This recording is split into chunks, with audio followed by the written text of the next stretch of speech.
Olá, pessoal, como vão? Tudo bem? Conforme nós combinamos, hoje vai ser nossa aula gravada por conta da aula do dia 5 de junho e 12 de junho, ok? É, no caso do dia 12, né? É, eu vou estar ausente, então essa aula fica substituindo esse dia, tá? Bem, então vamos lá. O conteúdo que eu quero trabalhar com vocês é um conteúdo que nós já começamos a trabalhar, mas nós não aprofundamos. E ele é super importante, até porque nós vamos falar sobre ele na avaliação do dia 5 de junho, tá? Então vamos lá, que é sobre a seleção por competências e a entrevista por competências. É um assunto que provavelmente vai ajudá-los tanto enquanto gestores, quanto enquanto candidatos também, ok? Bem, vamos lá. Vamos só recordar algumas posturas que são aguardadas pelo entrevistador quando ele está diante de um candidato. Eu vou projetar aqui para vocês acompanharem comigo. Esse material vai estar disponível para vocês no File Online, até para que vocês consigam fazer depois o exercício relacionado ao assunto, certo? Bem, então, antes disso, né, a gente tem que voltar aqui só para lembrar que a entrevista comportamental, ela vai visar a investigação de três itens, que são contexto, ação e resultado. Daqui a pouquinho eu vou dar mais exemplos para vocês, mas já guardem essa informação aí, que ela é super importante, tá? Bem, enquanto entrevistador, o que que você tem que tomar cuidado, né? A gente tem que pensar o seguinte: é um momento delicado para quem é candidato. Em geral, essa pessoa está ansiosa, ela está com receio, e muitas vezes essa é a única chance que ela tem de arrumar um emprego. Então, imaginem vocês tendo que apostar todas as fichas numa situação que é curtinha, mas que pode definir o rumo da sua vida, da sua carreira. Então, a gente tem que se colocar empaticamente na situação. Uma coisa importantíssima, né? Um comportamento importantíssimo é nós ouvirmos atentamente o que a pessoa está dizendo. E aí, na medida que você vai ouvindo, você não vai ter condições de anotar tudo que ela fala. Então, você vai anotar somente aqueles pontos que você acha que são mais importantes, até porque você tem que também prestar atenção na linguagem não verbal dessa pessoa. Outra coisa, né, que ajuda, quando a pessoa fala algo, você pode fazer uma confirmação. Ah, é mesmo? Como que é? Me fala mais um pouco disso. Quando você não se sente ainda satisfeito, né, com todos os detalhes que você precisaria ter para entender uma situação que ela te contou. Então, você pode incentivar, pode e deve incentivar essa pessoa a falar um pouco mais. Outra questão é se manter em silêncio. Muitas vezes o silêncio deixa o candidato mais animado para falar. Se a gente começa a falar muito em cima da fala dele, pode ser que isso o deixe receoso de continuar sua fala. Outra questão que ajuda bastante também a pessoa a falar é a gente repetir a última coisa que ela disse. Então, assim, eu posso dizer: nossa, então você está me dizendo que você está querendo sair desse emprego porque ele fica muito longe da sua casa? E aí eu falo e dou um ar, né, de continuidade para que essa pessoa confirme. Não, é isso mesmo, porque eu já perdi o ônibus várias vezes, porque não tem ônibus que passa perto da minha casa e por aí vai. Posso resumir a fala, né, da pessoa para eu confirmar algumas informações. Então, deixa eu só ver se eu entendi. Você me disse que atualmente você trabalha na área financeira e que você está responsável por contas a pagar e receber, e que isso tem te gerado um certo estresse. Então, eu faço esse resuminho para que a pessoa possa confirmar se eu entendi ou não o que ela falou. Se a pessoa não sabe responder uma pergunta que a gente fez, né? Não é aconselhável, mas se de tudo ela não souber responder, e a gente já deu outras perguntas, ela respondeu as outras, a gente volta naquela e ela não consegue, a gente pode dar algumas opções. Então, a gente, de repente, pode dizer para ela: olha, você acha que pode ter a ver com isso, ou com essa outra situação, ou com aquela outra, e aí a pessoa pode ir se lembrando e escolher uma das opções. Banque o idiota, isso daqui eu já falei para vocês enquanto técnica, que seria a gente fazer perguntas ou fazer colocações que aparentemente são muito inocentes, são bobas, mas que, na verdade, a gente quer encorajar a pessoa a falar um pouco mais sobre aquele assunto. Por isso que, às vezes, a gente ouve muito candidato falar: nossa, fui em tal processo seletivo, a pessoa que estava conduzindo parecia que não sabia nada. Não é o meu papel nesse momento mostrar para a pessoa o que eu sei. Nesse momento, eu preciso saber o que ela sabe. Então, eu posso muito bem, enquanto profissional, enquanto entrevistadora, virar para ela e falar assim: ah, me explica um pouquinho. Eu não sei ao certo como é que se faz uma entrevista. Vamos supor que eu estivesse, entrevistando alguém do RH. Como que se faz uma entrevista por competências mesmo? Eu não estou bem lembrada como é que é, me explica, né? Então, assim, por mais que isso possa parecer, nossa, como assim? A Cláudia fazendo uma entrevista e está me perguntando como que faz uma entrevista?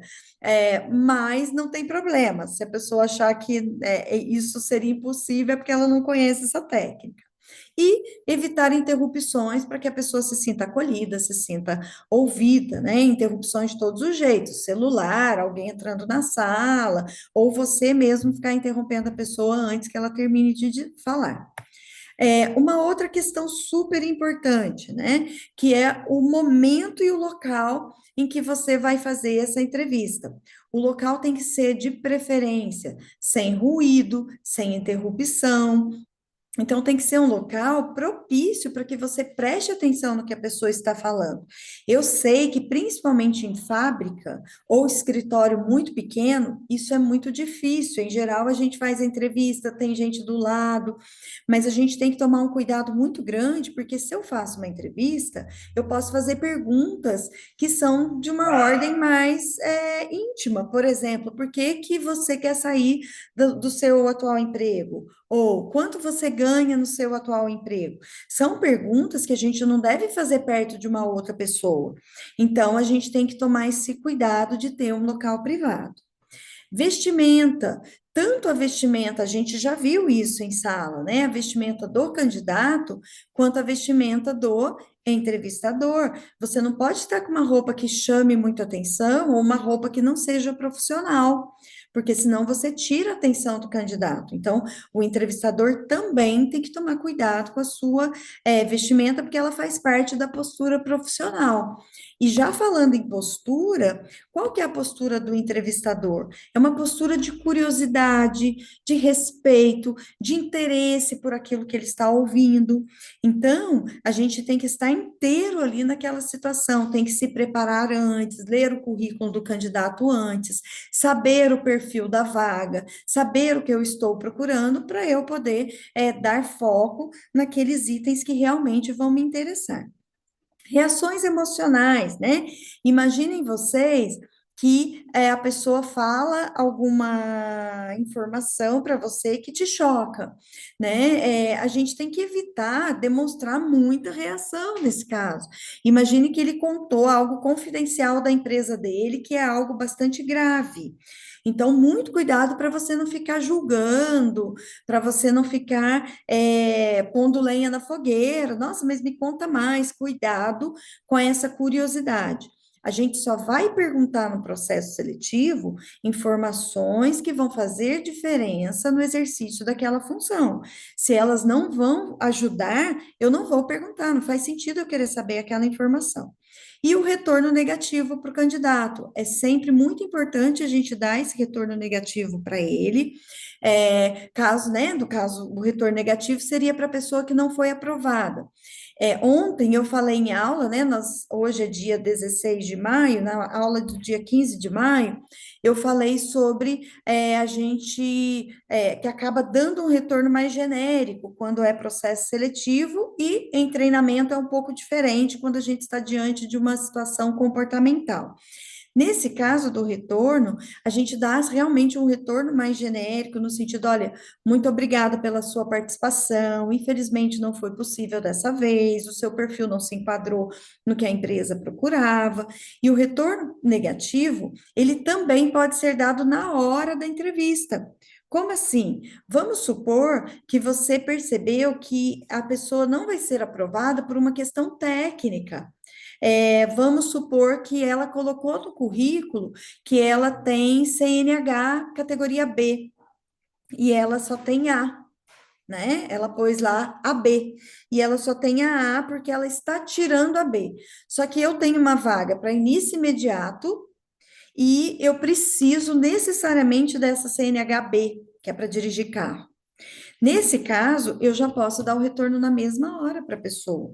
Eu posso falar: olha, infelizmente, eu preciso de alguém que tenha essa condição para começar amanhã. Então, infelizmente, no seu caso, eu vou te agradecer, mas hoje não vai dar certo. Ou uma pessoa que colocou no currículo que ela sabe mexer com Business Intelligence, né? O BI. E aí eu olho lá, falo para ela: me fala como é que né, você já usou o BI, para que você usou, em que circunstâncias, como que você usou, e aí ela não sabe me responder, ela fala: não, eu pus BI aí porque hoje está na moda, todo mundo tem, né, eu vi alguma coisa, já li alguma coisa, mas eu nunca usei. Então, nesse caso, eu também já posso dar o retorno negativo para a pessoa na hora, se aquela for uma situação, né, uma condição imprescindível para ela continuar no processo seletivo. Não tem porquê eu segurar um candidato que eu já sei que ele não vai atender ao meu critério, tá? E se for uma questão comportamental, eu posso dar o retorno depois para ela, sem entrar muito em detalhes, só agradecendo mesmo pela participação. E uma outra questão, né? Se eu falar que eu vou dar o retorno para essa pessoa, é importante eu colocar uma data limite.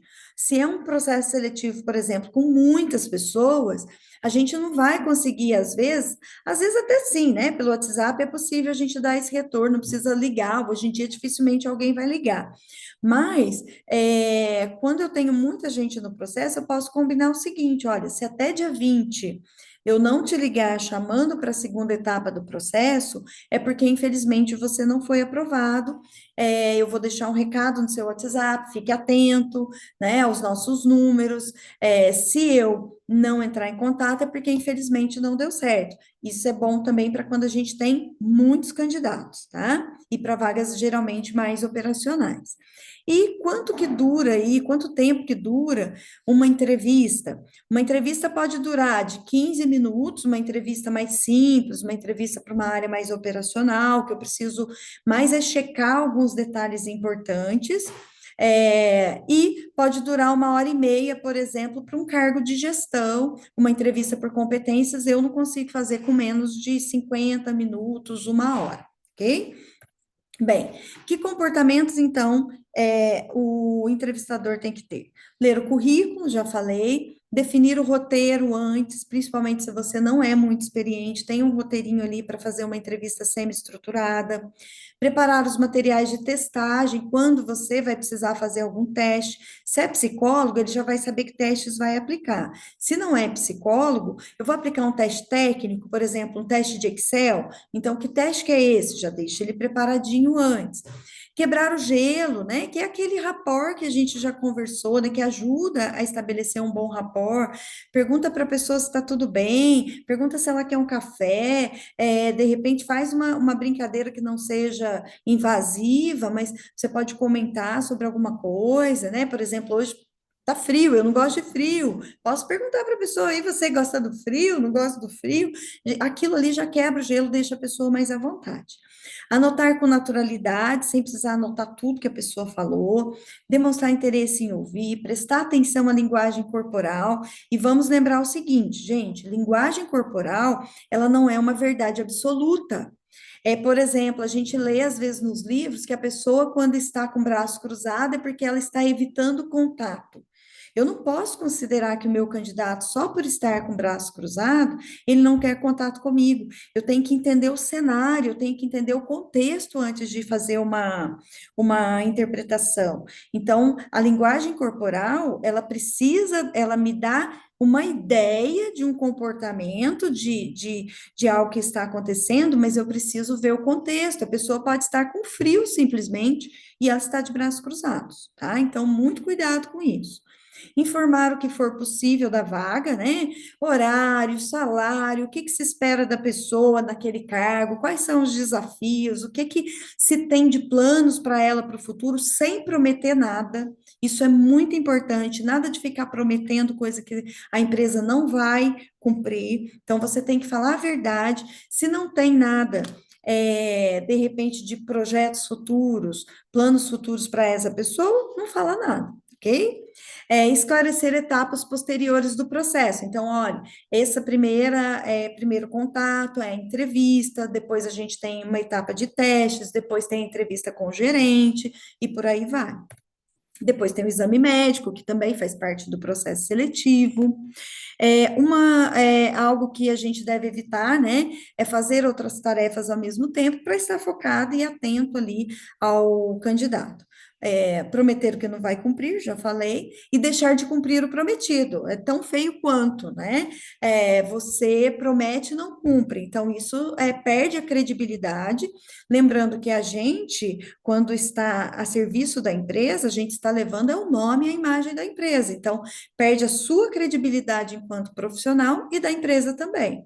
Mentir sobre a empresa, isso daqui, né? Às vezes tem gente que gosta de dourar a pílula, ou seja, falar muito bem da empresa, ficar floreando coisas que não são verdadeiras. Então, não se faz isso. Fazer julgamento sobre as respostas e reagir a elas, né? A pessoa te fala uma coisa, você, nossa, que horror! Eu não imaginava que era assim nesse lugar que você trabalha. Credo, nossa, o gerente lá não sabia que ele fazia isso. Então, assim, muito cuidado com esse tipo de reação e tomar decisões com base em preconceitos e discriminação, que a gente já conversou numa outra situação em sala de aula, que a gente tem que estar aberto para ouvir o que a pessoa vai dizer e focada na vaga. O que ela faz depois das 6 da tarde, com quem ela sai, com quem ela deixa de sair, o que que ela, né, faz, desde que não prejudique a imagem da empresa, o trabalho dela dentro da empresa, o desempenho dela naquele papel, para mim, não tem problema nenhum, não é da minha responsabilidade ficar monitorando o que essa pessoa faz, ok? Então, muito cuidado com isso. Antigamente se fazia muito isso, hoje a gente viu que não faz sentido. E numa dinâmica de grupo, né? A dinâmica, lembrando, ela é uma técnica que a gente pode usar na seleção, é uma técnica que a gente pode usar também no treinamento. A gente vai ter duas figuras importantes que participam da dinâmica de grupo. Tá? A dinâmica de grupo sempre vai ser utilizada quando eu quero avaliar o comportamento daquela pessoa no grupo, então eu quero ver como ela trabalha em equipe, como ela é na liderança, como ela é na iniciativa, como ela é na participação, na colaboração. Então, a dinâmica de grupo é uma excelente técnica para a gente poder ver esse comportamento acontecendo. E aí a gente tem o facilitador, que é a pessoa que conduz a dinâmica, é a pessoa que vai orientar os participantes, ela que vai fazer as pontuações, é ela que vai responder as perguntas dos participantes e analisar os dados, né, que eles vão trazer ali, vamos supor, eu pedi para fazer uma atividade X, é ela que vai receber, é ela que vai conversar com os participantes sobre aquele resultado, e a gente vai ter a figura do observador ou os observadores, às vezes pode ser mais de uma pessoa, pode ser alguém do RH, pode ser o gestor da área, em geral é aconselhável que seja o gestor da área, que vai ficar quietinho ali, só observando, ele vai fazer as suas anotações com muita cautela também, para não deixar o candidato sem jeito, né? Olhou para o candidato e já sai anotando, tem que tomar muito cuidado com isso, tem que ser discreto, ele tem que ser praticamente invisível no momento ali da dinâmica. Tá? E ele vai assistir a toda a dinâmica para ele poder ajudar na escolha e na avaliação desse candidato. Bem, eu vou voltar um pouquinho aqui com vocês agora na entrevista comportamental. Então, a gente tem uma entrevista tradicional, que eu já até passei para vocês, a gente até fez uma parte da prova, né, foi com ela, alguns tópicos que a gente poderia estar abordando com o candidato, né, que é uma questão, se ele quer falar sobre a estrutura familiar dele, como que está a formação escolar dele, o que que ele faz ou fazia nos empregos anteriores, o que que a parte técnica dele, né? A questão de lazer. Eu não que eu vá perguntar lazer para investigar o que que ele faz e se isso prejudicaria a empresa. Não, não é isso. É no sentido mesmo de quebrar um pouco o gelo e de já ir encerrando o processo de uma maneira mais amena, mais suave, tá?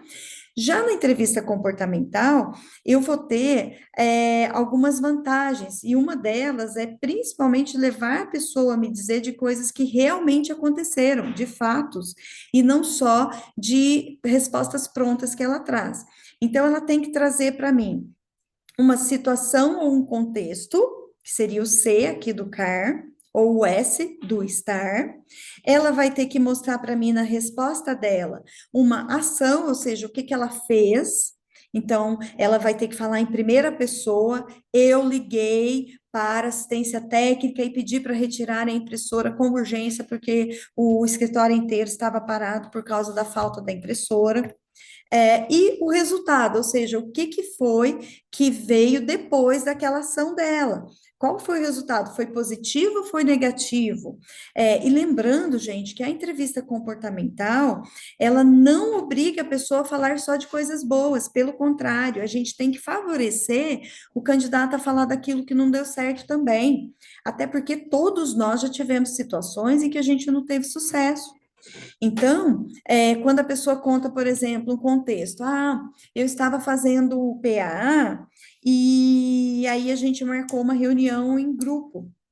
E sempre tinha um colega do grupo que ele faltava, ele falava que não podia, que ele meio que dava uma folgada nas custas da gente. Eu já estava ficando brava com aquilo, porque eu não achava justo. Aí, o que que eu fiz? Eu chamei esse colega e conversei com ele, expliquei toda a situação, eu disse que daquele jeito não estava dando certo, que a gente talvez tivesse até que tirar o nome dele do trabalho se ele não voltasse a contribuir conosco. E aí, ele ficou muito nervoso, brigou comigo, me xingou, contou para todos os outros colegas que não eram do nosso grupo, que não sabiam do que estava acontecendo, e as pessoas da sala viraram a cara para mim e para o meu grupo, tá? Então, esse é um exemplo, ó. Eu falei o que aconteceu, o que eu fiz e qual foi o resultado. Eu posso ainda perguntar, e como é que você se sentiu nessa situação, né, tendo esse resultado? Eu posso explorar isso com o candidato. Eu fiquei muito triste, eu fiquei chateada, porque não era essa a intenção era fazer com que ele contribuísse mesmo, que ele reconhecesse o erro dele, que ele reconhecesse a responsabilidade dele no trabalho, mas infelizmente foi isso que aconteceu, tá? Então ali eu vou fazendo perguntas para poder entender como é que essa pessoa encara as situações do dia a dia. Então, por exemplo, se eu quero saber se essa pessoa tem iniciativa, eu posso perguntar, me fala uma situação em que você teve iniciativa, em que você foi a primeira pessoa a fazer algo e o que que resultou. Então, sempre na resposta desse candidato tem que ter, o entrevistador tem que buscar contexto, ação ou resultado. Se a resposta estiver incompleta, a gente vai perguntando até que a gente complete esses três: contexto, ação e resultado, ok? O candidato não sabe, né, o que a gente está procurando. Então, a gente é que tem que conduzi-lo a nos dizer. Eu posso, por exemplo, quero saber se a pessoa tem um bom relacionamento interpessoal com os colegas. Eu posso fazer uma pergunta do tipo: eu gostaria que você me contasse uma situação que você precisou da ajuda de um colega e como é que foi. Quando a pessoa me conta essa situação, o que ela fez e qual foi o resultado, eu já posso deduzir se ela tem ou não um bom relacionamento. Porque quem precisa de ajuda e não encontra ajuda de ninguém, alguma coisa está errada, ou ela está num lugar que é muito nocivo e ninguém se ajuda, ou ela é que não consegue estabelecer bons relacionamentos. certo? Então a gente precisa ir explorando para tentar entender essa questão que ela traz para nós. Então, gente, dependendo da competência que eu quero avaliar, eu posso fazer um tipo de pergunta. Eu quero avaliar, por exemplo, se a pessoa lida com frustração. Me fala uma situação do seu trabalho em que você fez todo um esforço, mas o resultado não foi bom. Seu chefe não gostou, ou o seu chefe mudou de ideia no último minuto e pediu para você refazer todo o trabalho novamente. Então, assim, nesse caso, eu quero saber como é que a pessoa lida com uma situação dessas, né? Em que algo não deu certo, em que ela se chateou, em que ela ficou nervosa, em que o colega não ajudou, enfim. Aí, olha só que bacana, porque essa entrevista, ela nos dá a chance de explorar a parte comportamental do candidato. E não tem resposta certa, isso que é o mais bacana. Ele pode falar o que deu certo, o que deu errado, não tem um padrão, não tem como a pessoa treinar em casa para ela vir com essa resposta, porque ela não faz ideia do que eu vou perguntar. E as perguntas, vamos lembrar o seguinte: elas são sempre relacionadas às competências daquele cargo. Então, eu posso, inclusive, ampliando um pouquinho, saindo da entrevista, mas indo para a seleção por competências, de uma maneira mais ampla, eu posso ampliar e, por exemplo, fazer uma dinâmica de grupo por competências. Então, eu faço uma dinâmica em que a pessoa vai ter que agir de maneira que eu consiga ver algumas competências específicas. Então, esse também essa é uma outra forma de a gente usar o termo competência, né, que vem lá do chá, que eu já expliquei para vocês, na seleção. Outras vantagens, como que a gente tem que, né, alguns cuidados que a gente tem que ter com a entrevista comportamental. A maioria das perguntas é feita no passado, porque quando eu digo no passado perfeito, né? O que você fez, que você falou, que você agiu. Então, quando eu faço isso, eu levo a pessoa a falar de algo que realmente aconteceu. Para ela imaginar, seria muito mais difícil. Jamais fazer perguntas hipotéticas. O que você faria? Isso não por competências, tá? O que você faria, ela vai me dar a resposta mais bonita do mundo, mas não necessariamente a verdade. Outra coisa, sempre fazer com que a pessoa responda o eu. Então, às vezes a pessoa fala assim: ah, nós fizemos um belo trabalho, nós atuamos dessa maneira. E aí eu pergunto: tá, e nesse trabalho que foi tão bom, qual foi a sua participação? O que efetivamente você fez? Para que ela fale na primeira pessoa, né? Não fique se escondendo atrás do grupo. Uma outra questão, às vezes a pessoa fala assim, né? Ah, eu não sabia fazer, mas aí eu liguei para tal pessoa e a pessoa me ajudou. Isso indica que ela tem aquela competência, porque vocês percebem, ela teve a iniciativa de ligar para quem sabia. A gente nem sempre vai saber de tudo, mas a gente ter boas relações, a gente ter iniciativa de buscar, a gente pesquisar, a gente entrar na internet, a gente perguntar para o chefe. Isso é muito legal, isso mostra que há uma competência comportamental aí, tá? Então, o fato da pessoa não saber responder algo não tem problema nenhum. Agora, o que ela faz quando ela não sabe responder ou não sabe fazer algo? Aí isso é mais importante para a gente do que tudo. Bem, pessoal, termino por aqui. Se tiverem dúvidas, entrem, em contato comigo por e-mail ou na sala de aula, né? A gente ainda tem mais um encontro, não deixem passar as dúvidas, não. Eu vou deixar para vocês no File Online um exercício para que vocês me entreguem até o dia que seria o dia da aula, ok? E esse exercício vai valer pontos também, então fiquem atentos e não serão aceitos exercícios que forem entregues depois do prazo, tá bom? Então tem o dia e a hora, eu vou mandar no grupo de vocês para lembrar, vou mandar daqui a pouquinho eu já mando lá, falando qual vai ser o dia e a hora de expiração desse exercício, para vocês poderem fazer e garantir a nota aí, tá bom? Um abraço a todos, obrigada e até mais. Tchau, tchau.